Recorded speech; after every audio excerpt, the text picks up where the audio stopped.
सुनो, मेरे लिए भी कॉफी ले आना।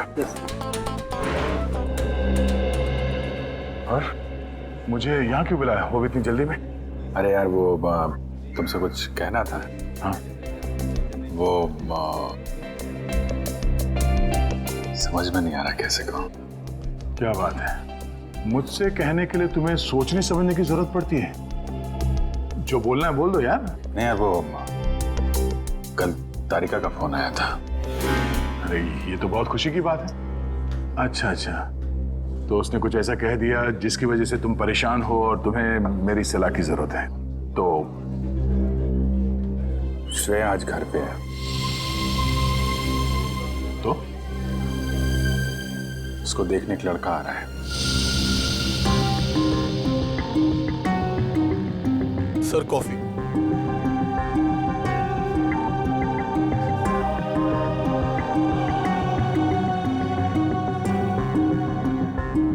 शादी के लिए। रियली? अच्छा है। अच्छा है? क्या अच्छा है? और कुछ नहीं कहना? मैं क्या कहूं? उसने तुमसे कुछ कहा? नहीं, क्या कहेगी वो? बताया भी नहीं मुझे।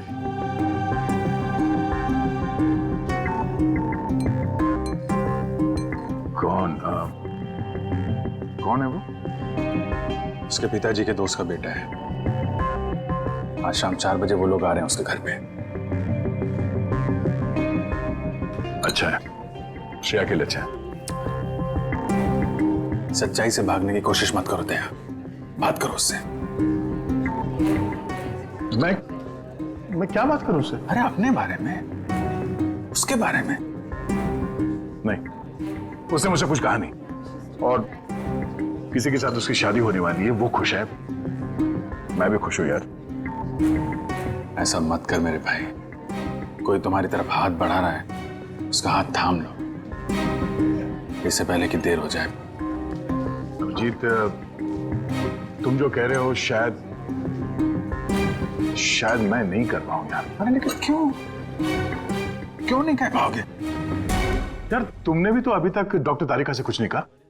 जो काम तुम खुद नहीं कर सकते, प्लीज उस बात की नसीहत तुम दूसरों को मत दो। यार अभिजीत, सॉरी, देखो मैं ये नहीं कर सकता। खड़े हो जाओ। हाँ? मैं कहता हूँ चुपचाप खड़े हो जाओ, चलो मेरे साथ। कहाँ? अरे चलो तो। अरे यार चलो अभिजीत सुनो तो। चलो।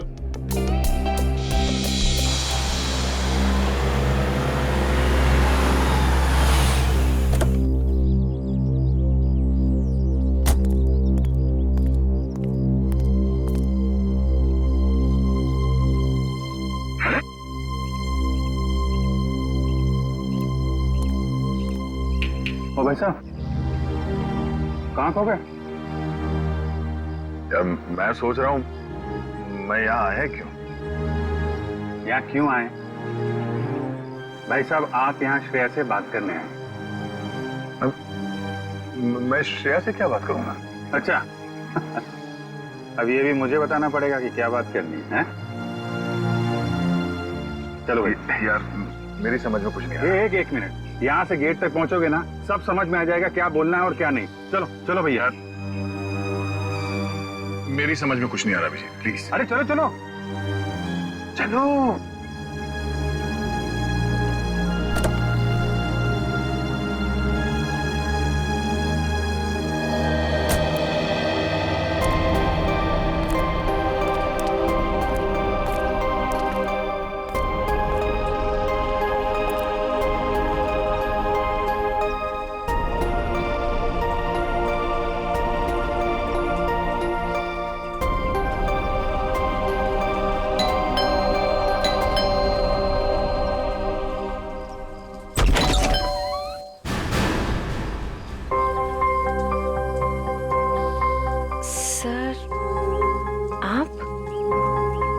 हाय श्रेया, कैसी हो तुम?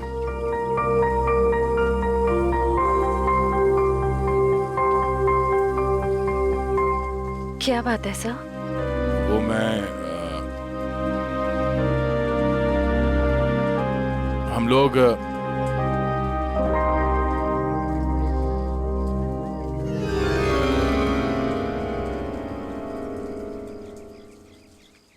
अभिजीत सर?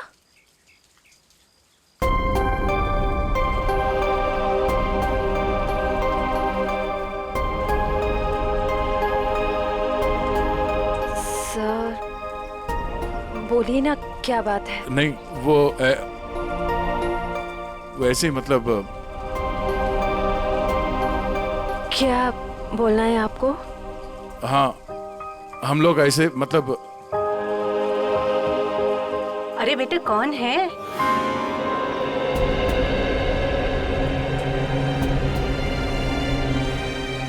अरे दया बेटा, बाहर क्यों खड़े हो? अंदर आओ। श्रेया, उन्हें अंदर बुलाओ। हाँ सर, आइए ना प्लीज।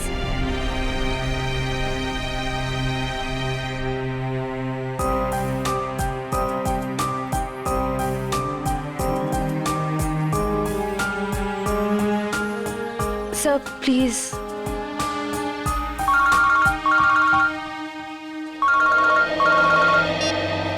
हेलो। हाँ, अच्छा ठीक है। सॉरी, मुझे जाना होगा, कुछ अर्जेंट काम है। मैं फिर कभी। हाँ हाँ, अब तो आना ही होगा। श्रेया की शादी में तो आओगे ना?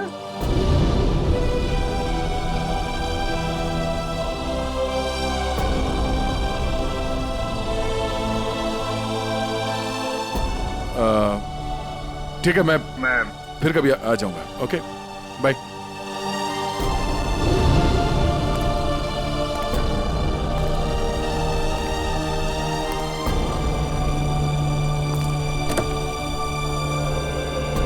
क्या हो, बात हो गई? नहीं, ये फोन आ गया, खून हुआ है, हमें जाना होगा। अरे एक मिनट, मैं जाता हूँ ना, तुम बात करो ना श्रेया से। नहीं, ये बाद में कर लेंगे, ये ज्यादा जरूरी है। यार दया, इतना अच्छा मौका मिला, ये गलती मत करो दया। अरे सुनो, मैं जा रहा हूँ ना, मैं चलता हूँ।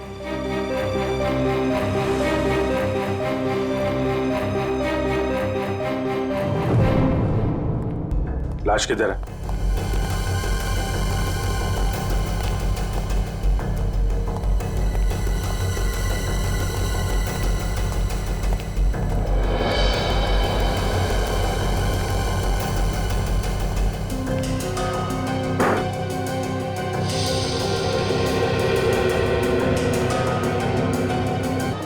कई बार वार किया गया है। दोनों बॉडीज पर किसी और चोट का निशान नहीं है। और सर, कोई हाथापाई के निशान भी नहीं है हाथों पर। लगता है दोनों सोए हुए थे जब इन पे हमला हुआ। उठने या भागने का मौका ही नहीं मिला। क्यों दया? हाँ,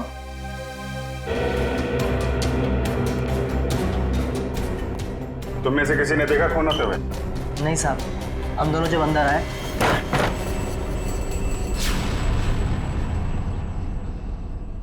साहब। मेम साहब, साहब, मेम साहब।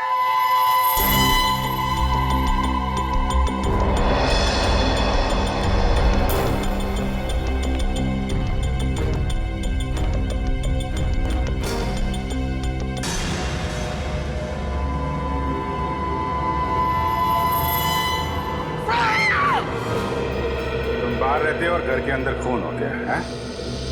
किसी को अंदर आते देखा? नहीं साहब, कोई नहीं आया।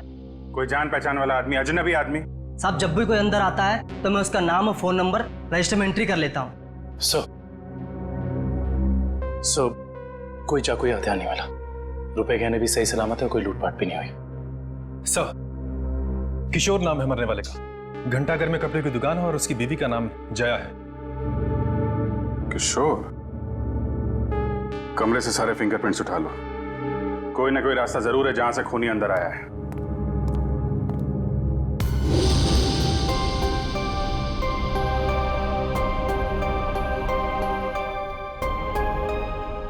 एक श्रेया आपके लिए खास है और एक श्रेया दया सर के लिए खास है।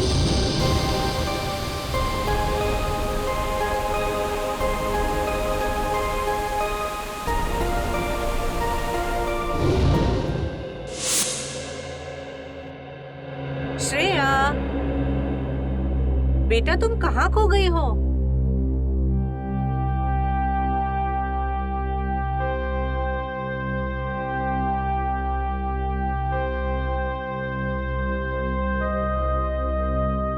दरअसल आंटी, श्रेया अपने आने वाली जिंदगी के सपनों में खो गई है, इसलिए कुछ बोल नहीं रही।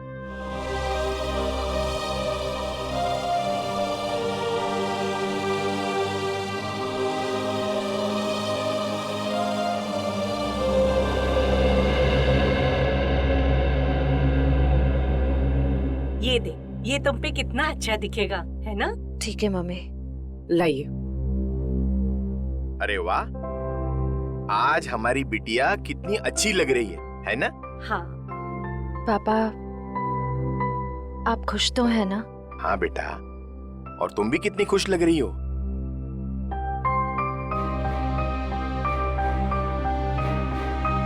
देखो, हमारी तरफ से तो हाँ है, बस अब लड़का लड़की एक दूसरे को पसंद कर ले, बस।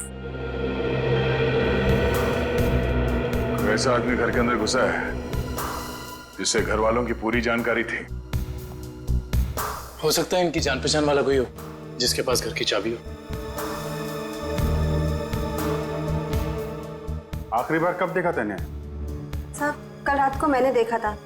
मैं अपना काम खत्म करके चली गई थी। जब तुम यहाँ से गई तो घर में कौन कौन था? सिर्फ मेम साहब थे। साहब तब तक नहीं आए थे। क्या? साहब कब आए? साहब करीब 11 बजे आए थे साहब। अच्छा,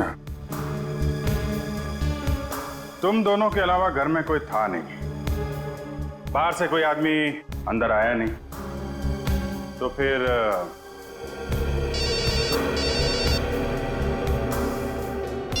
हेलो? हाँ, क्या? और 2 लोगों पे हमला?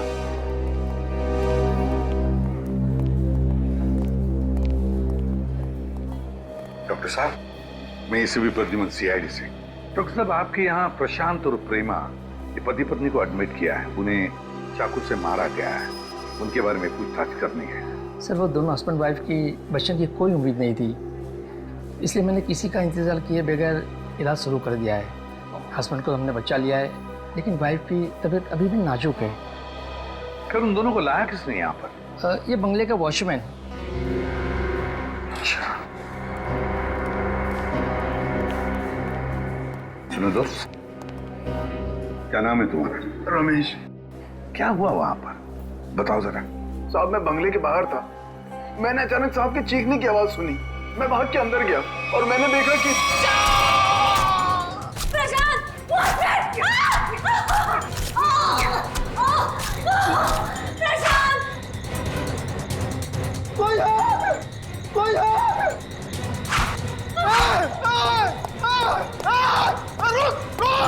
मैंने साहब उसका पीछा किया, पर वो अंधेरे में गायब हो गया। अंधेरे में गायब हो गया? वो अभिजीत सर को भी तो भेज सकते थे ना? श्रेया, हो सकता है वो तुमसे बात करने आए हो। तो फिर कुछ कहा क्यों नहीं? कुछ तो कह सकते थे वो। 2 मिनट की बात थी, समथिंग।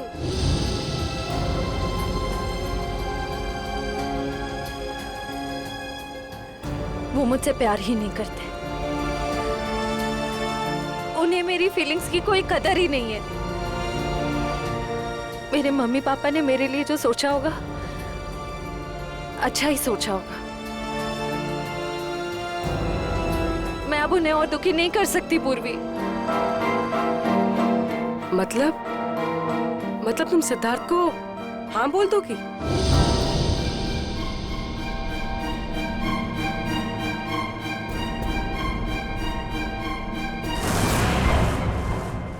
प्रशांत जी,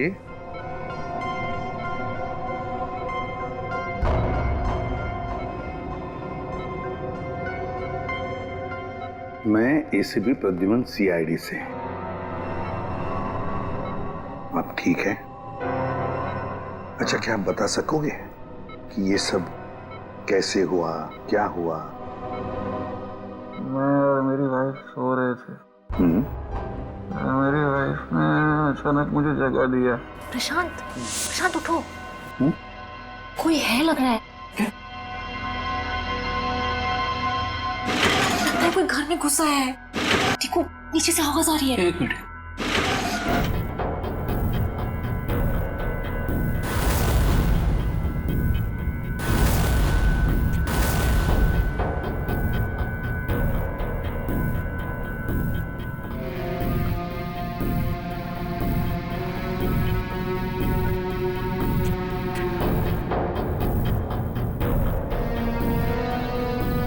प्रशांत, मुझे डर लग रहा है प्रशांत। डरो मत जरा बेटा, मैं हूं ना।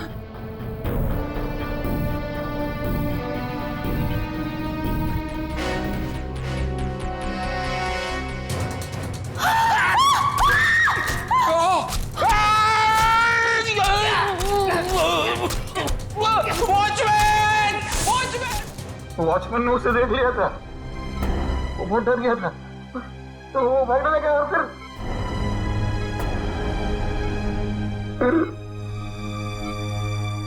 कुछ याद नहीं आ रहा है। ठीक है, कोई बात नहीं, कोई बात नहीं। अच्छा, एक छोटा सा सवाल, आपने उस कोनी का चेहरा तो देखा होगा ना?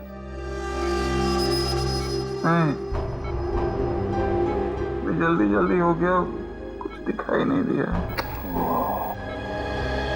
चलो ठीक है, आप आराम कीजिए और जल्दी ठीक हो जाइए। मैं आपसे वादा करता हूं कि हम उस खूनी को जरूर पकड़ लेंगे। मेरी वाइफ तो ठीक है ना? आप चिंता मत कीजिए। कविन,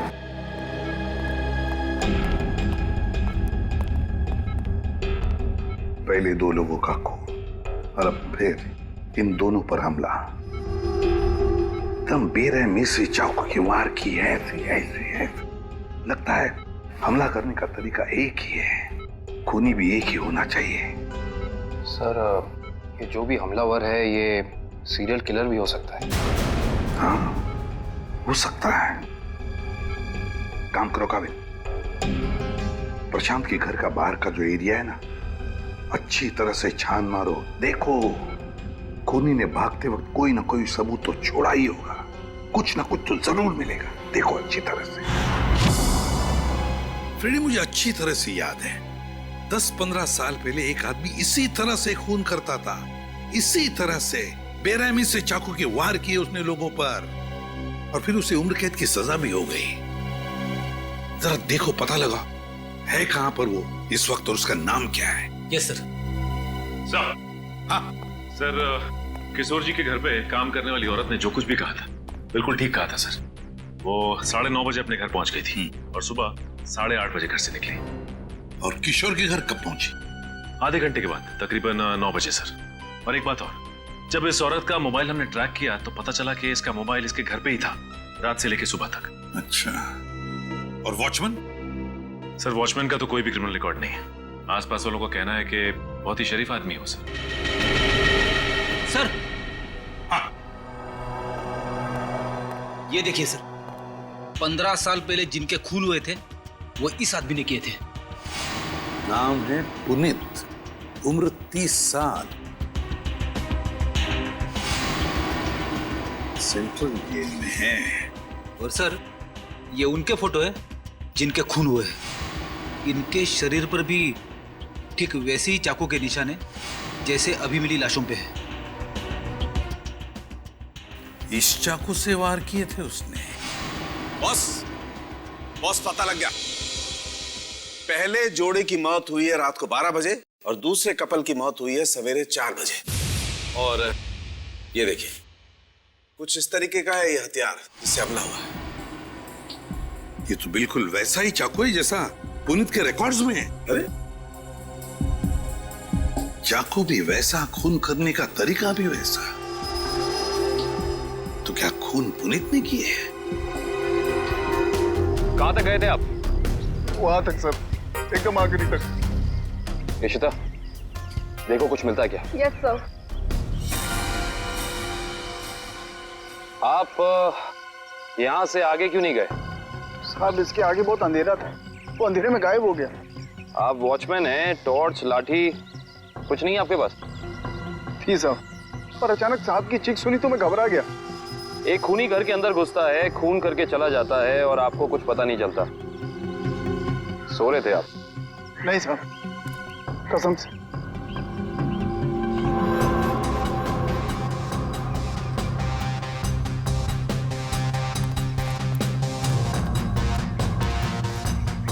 सर। हाँ करण। सर कमरे और खिड़कियों पर से सारे फिंगरप्रिंट ले लिए सर। गुड।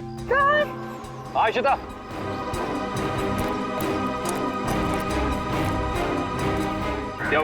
ये देखिए। ओह।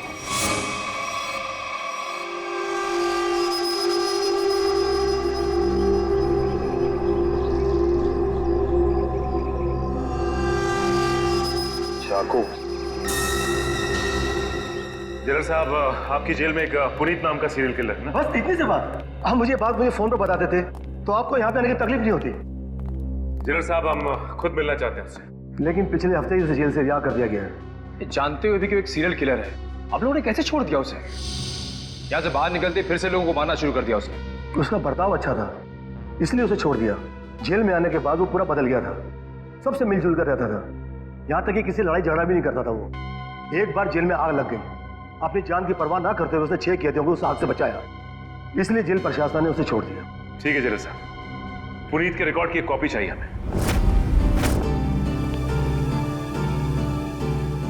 यार चलना फारूक, जल्दी देना यार रिपोर्ट। यार रिपोर्ट तैयार तो होने दो, देख रहे हो काम कर रहा हूँ, खड़ा तो नहीं होना यार। तुम घोड़े पे सवार होते हो यार हमेशा। मैं क्या करूं फिर? 1 मिनट जरा तस्वीर रखो, देता हूँ। 1 मिनट रुको यार।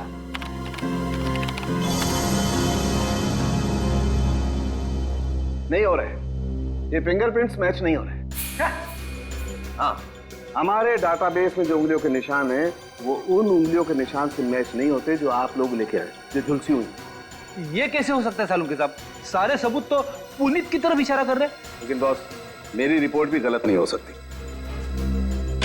सर, हाँ सर, जेल से पुनीत की फिंगरप्रिंट्स मिले अभी के, और उसके अच्छे बर्ताव के लिए उसे रिहा कर दिया गया है सर। चेक कर जरा। मगर सर अभी तो हमने पुनीत की फिंगरप्रिंट्स चेक किए थे, उसका रिजल्ट तो नेगेटिव था। 1 मिनट वैभव, ये लेटेस्ट फिंगरप्रिंट्स है ना पुनीत के, तो इन्हें चेक करने में कोई प्रॉब्लम है क्या? नहीं सर। फिर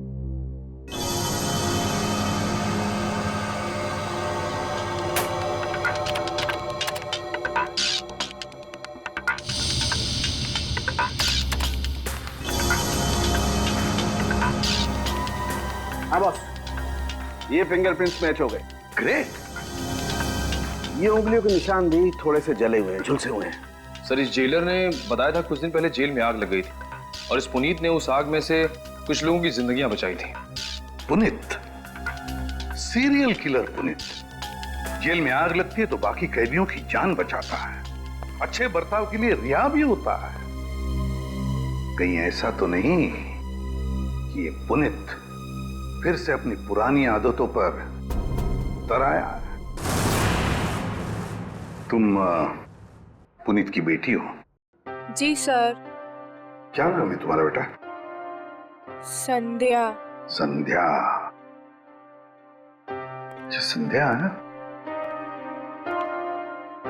क्या ये तुम्हारी माँ है? जी सर।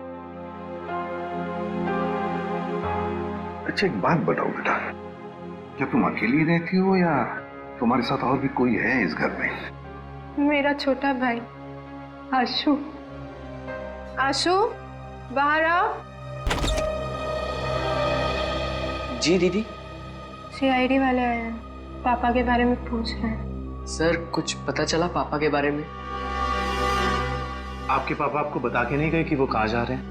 जी सर, कल शाम को पापा को एक कॉल आया था नौकरी के लिए और पापा ने कहा मैं रात तक लौट आऊंगा, पर पापा अब तक आए नहीं और उनका फोन भी बंद आ रहा है। क्या नंबर है उनका? 125-230-82330।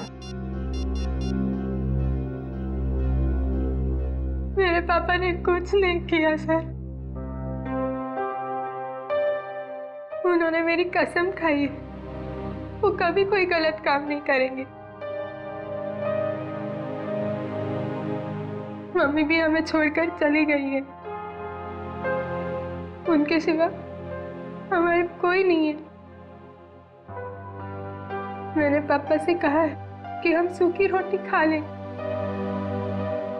पर कोई कभी गलत काम मत करना प्लीज सर। मेरे पापा को कुछ मत करना, अब वो सुधर गए हैं, वो कोई बुरे काम नहीं करते। अब तो दुनिया वाले भी हमें ताने देते हैं, कहते हैं इसके पापा खूनी है। इनके घर रोज पुलिस आती है, हमसे कोई बात भी नहीं करता। अब तो रिश्तेदारों ने भी मुंह मोड़ लिया है, इसलिए मैंने आप लोग को अंदर बुला लिया ताकि किसी को पता ना चले कि हमारे घर पुलिस आई है। हमारा जीना बहुत मुश्किल हो जाता सर।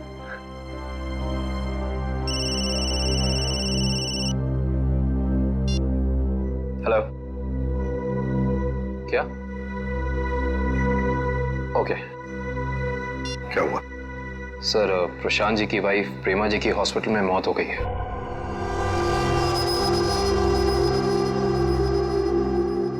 ठीक है, काम करो, पुनीत का फोटोग्राफ सारे पुलिस स्टेशन और चेकनाकों पर भेज दो। मुझे पुनीत चाहिए किसी भी हालत में। सब हाँ।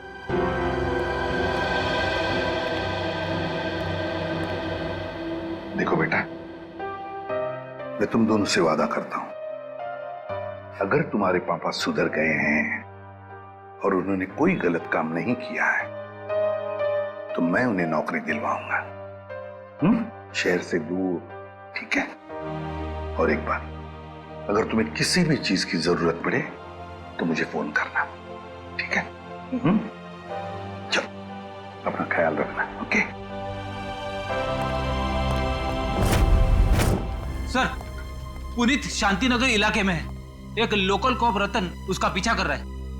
रतन से कहो उसे अपनी आंखों से ओझल ना होने दे, हमारे ऑफिसर्स आते ही होंगे अभी।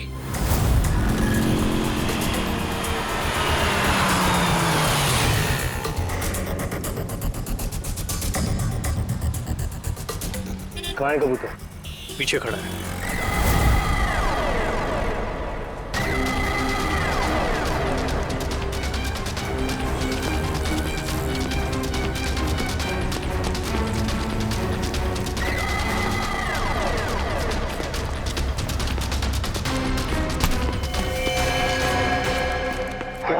क्यों पकड़ रहे मुझे? मैंने कुछ नहीं किया। नाम पुनीत और काम।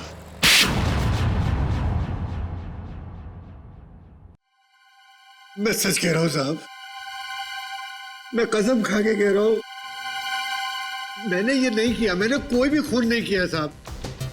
मैं सब बुरे काम छोड़ चुका हूं साहब। चुप! बंद करिए नाटक। मैं कैसे बताऊं आपको, जब मैंने किया ही नहीं है तो मैं कैसे कह दूं कि मैंने खून किया है? तो फिर तुम हमें देख के भागे क्यों? मैं बहुत डर गया था, मैं डर गया था कि आप लोग मेरी बात का यकीन नहीं करेंगे।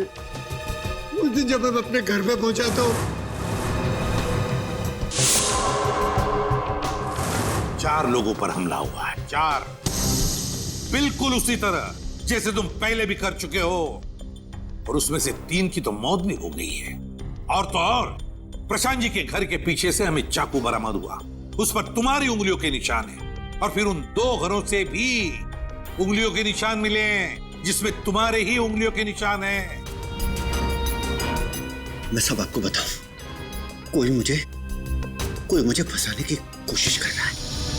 कौन फंसाएगा तुम्हें? हा? ये नाटक बंद करो, समझे? तुम्हारा मोबाइल ट्रैक किया था हमने, और वहीं पे ट्रैक हुआ जहां जहां पे खून हुआ था। मुझे नौकरी के लिए बुलाया था साहब, मुझे किसी ने फोन करके मुझे 11:30 बजे सानपाड़ा में बुलाया। मैं वहां गया, वहां मुझे कोई नहीं मिला। मैंने इंतजार भी किया। मैं सच कह रहा हूं साहब, मुझे दूसरा फोन आया, सेंटर पे बुलाया मुझे 3:30 बजे। कोई सिक्योरिटी गार्ड का जॉब था। मैं सच कह रहा हूं साहब, आप मेरा एक काम कीजिए, आप फोन चेक कर लीजिए मेरा।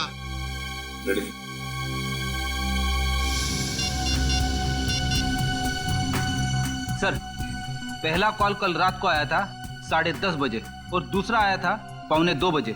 दोनों अलग अलग नंबर से कॉल किए गए हैं, अलग अलग लैंडलाइन से। पुनीत, हम पता लगा ही लेंगे कि कहां से फोन आए थे और किसने किए थे वो फोन। आकाश जी, मुझे एक बात का बड़ा ताज्जुब हो रहा है। सिद्धार्थ अपना खुद का बिजनेस क्यों करना चाहता है? वो आपका बिजनेस भी तो संभाल सकता है। इतना बड़ा कारोबार जो है आपका। आपकी बात बिल्कुल सही है भाई साहब, लेकिन सिद्धार्थ ये साबित करना चाहता है कि मेरे सपोर्ट के बगैर वो बिजनेस में टिक सकता है कि नहीं। वैसे भी सारा कारोबार उसी का तो है, कभी भी ज्वाइन कर सकता है। Well Siddharth, I am impressed.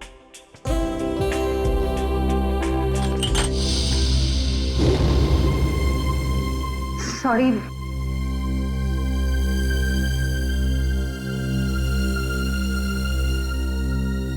चाय कहीं हाथ पे तो नहीं गिरी आपके?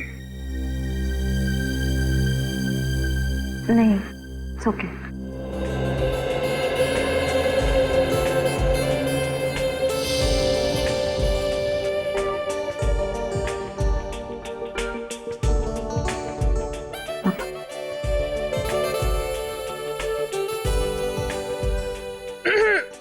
भैया, पापा अपनी चाय की वेट कर रहे हैं।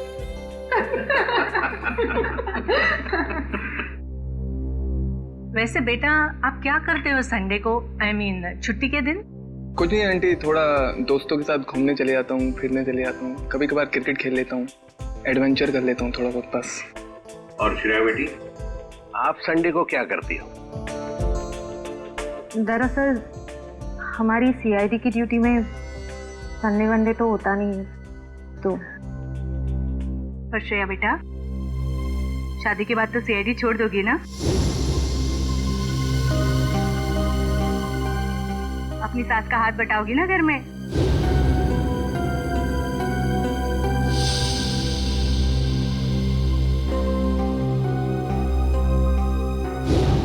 मम्मी, अगर श्रेया को आफ्टर मैरिज जॉब करना पसंद है तो वो कर सकती हैं। मुझे कोई एतराज नहीं है अगर उन्हें पसंद है तो जॉब करना।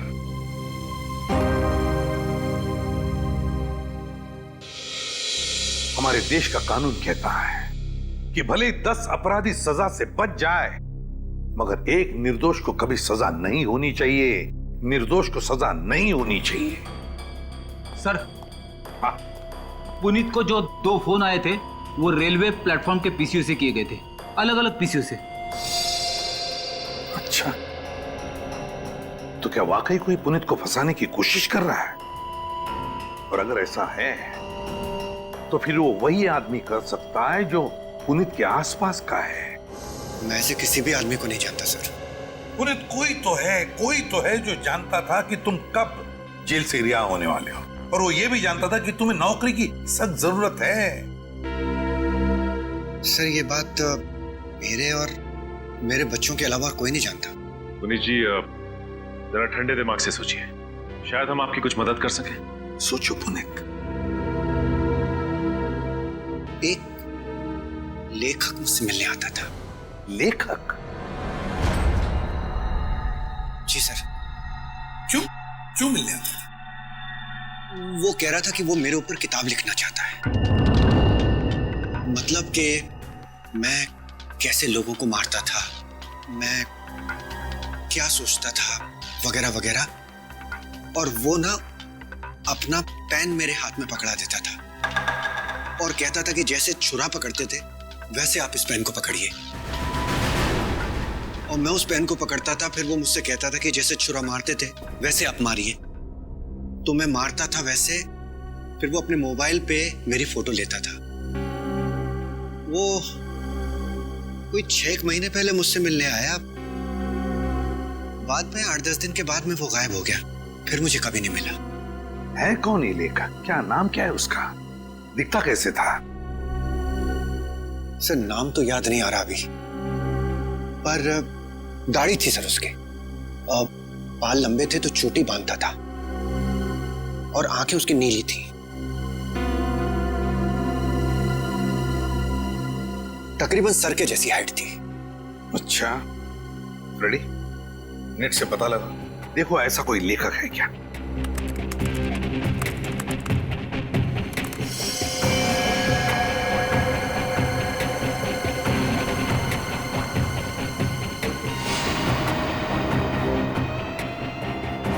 सर ऐसा तो कोई लेखक है नहीं। ऐसा कोई लेखक है ही नहीं। ऐसा तो कोई लेखक है नहीं। सर ये भी तो हो सकता है कि ये कोई लेखक ना हो, बल्कि कोई ऐसा बहरूपिया हो जो पुनीत के बारे में सारी जानकारी लेने के लिए आया हो। सचिन, ये बहरूपिया ही है, लेखक नहीं, बहरूपिया ही है। इसी ने पुनीत को 2 बार फोन करके बुला लिया था, सिक्योरिटी गार्ड की नौकरी के लिए और कॉल सेंटर पर। भले इसने लैंडलाइन से फोन किया हो, मगर उसके पास सेल फोन तो होगा ही ना, जरूर होगा सेल फोन। काम करो, उस वक्त इन दोनों जगहों पर पता लगाओ कौन कौन से सेल फोन नंबर्स नेटवर्क में थे।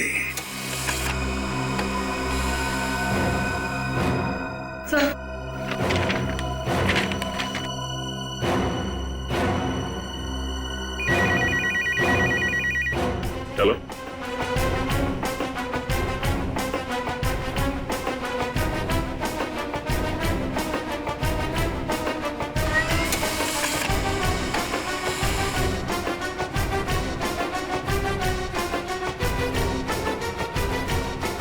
माय गॉड, पता लग गया सर। इन दोनों जगहों पे पुनीत के नंबर के अलावा एक और नंबर है जो कॉमन है सर। 10:30 से लेकर 12:30 के बीच ये नंबर सानपाड़ा में था, और 3:30 से 5:30 बजे सुबह ये नंबर सेंट्रल में था सर, जहां पे खून हुआ है। तो वे सचिन, पता लगाओ ये किसका मोबाइल नंबर है।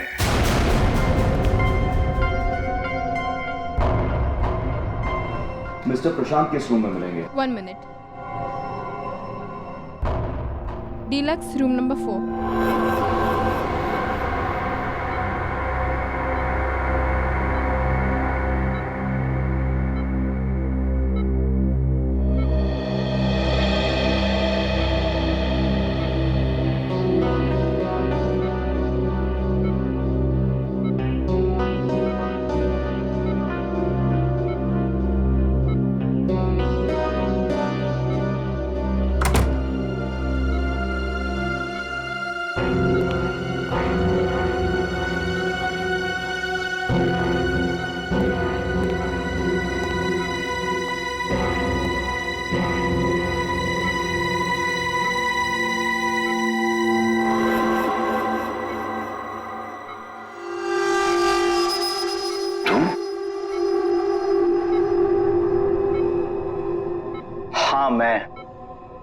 तुम्हें क्या लगा मैं तुम्हें ढूंढ नहीं पाऊंगा और तुम इतनी आसानी से बच जाओगे?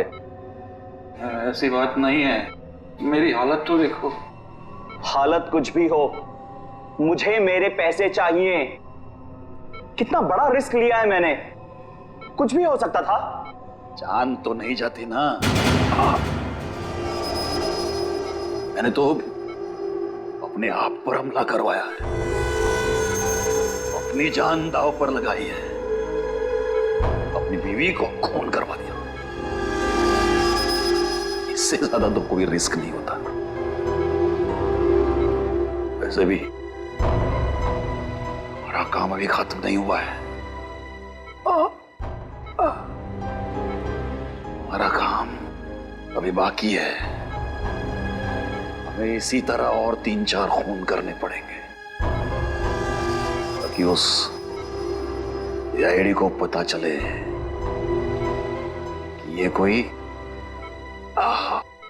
सीरियल किलर का काम है।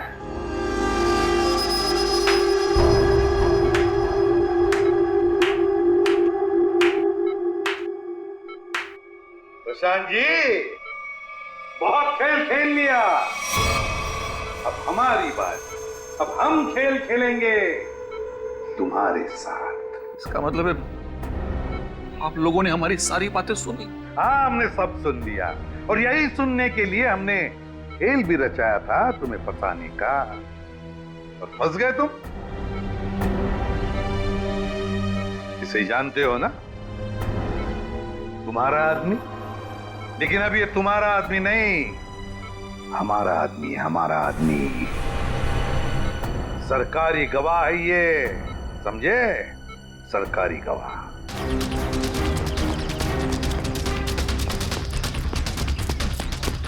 पकड़ो, सर पकड़ो।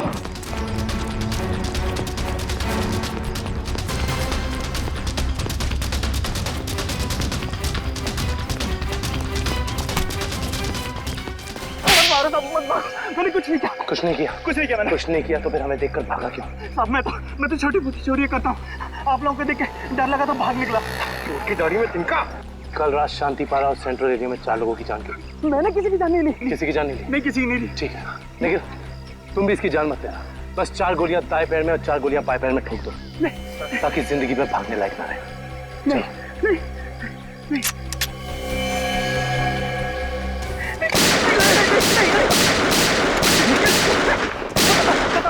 बताता हूँ। मुझे ऐसा करने के लिए किसी ने पैसे दिए। मैंने पैसे लेके खून किया था। और उसके बाद तुमने पुनीत को नौकरी देने के बहाने फोन करके बुलाया उस इलाके में, है ना? जी साहब। किसने दिए थे पैसे? प्रशांत जी। क्या?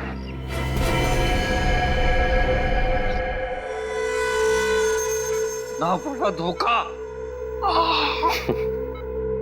तुम्हें क्या लगा सिर्फ तुम ही धोखा दे सकते हो, हम नहीं? बताओ, क्यों किया तुमने ये सब?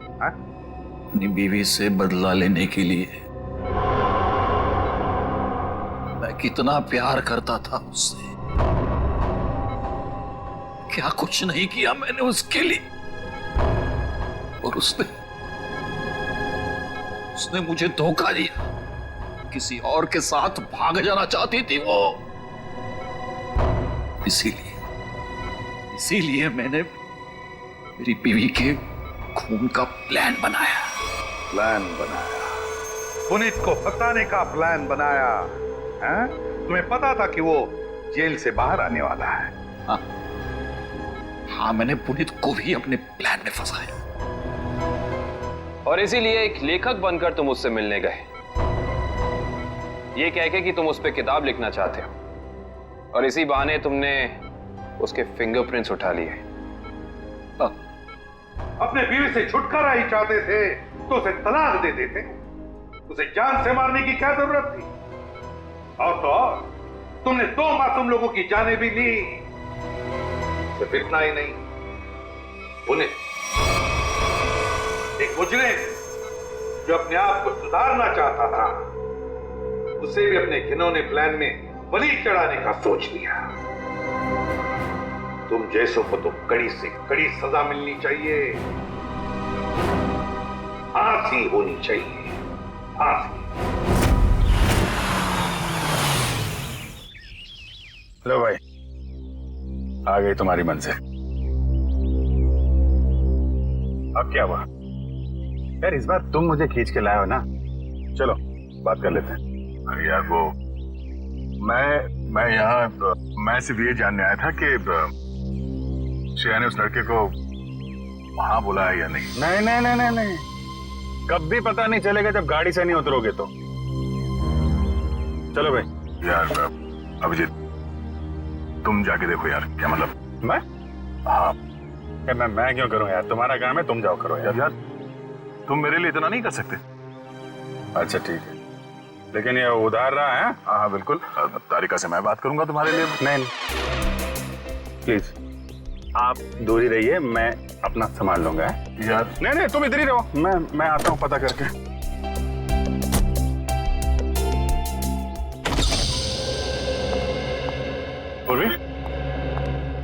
सर, सर आप यहाँ पर?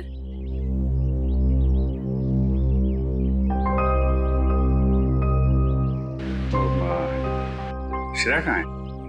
सर श्रेया अपने कमरे में है। और फंक्शन कैसा रहा? सर फंक्शन ठीक था सर। सर सिद्धार्थ अच्छा लड़का है सर।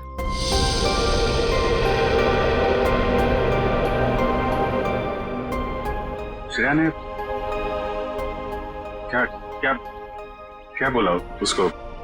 सर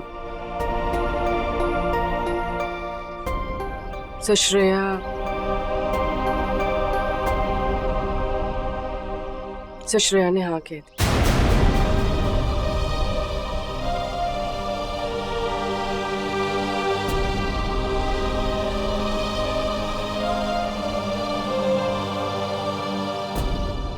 अच्छा,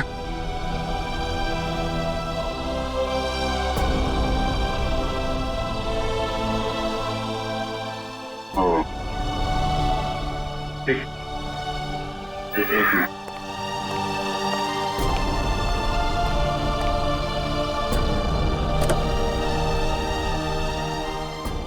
क्या हुआ? हाँ वो क्या नहीं वो हाँ बोल दिया श्रेया ने।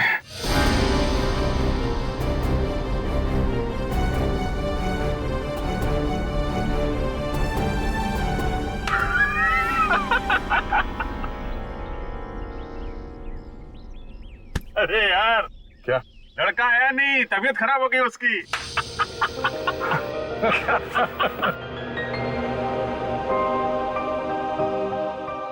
अभिजीत,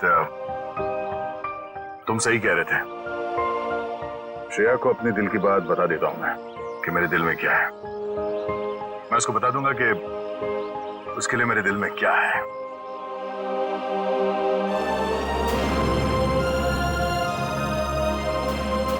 क्या बीतेगी दया पे जब उसे पता चलेगा कि श्रेया ने शादी के लिए उस लड़के को हाँ कर दी है।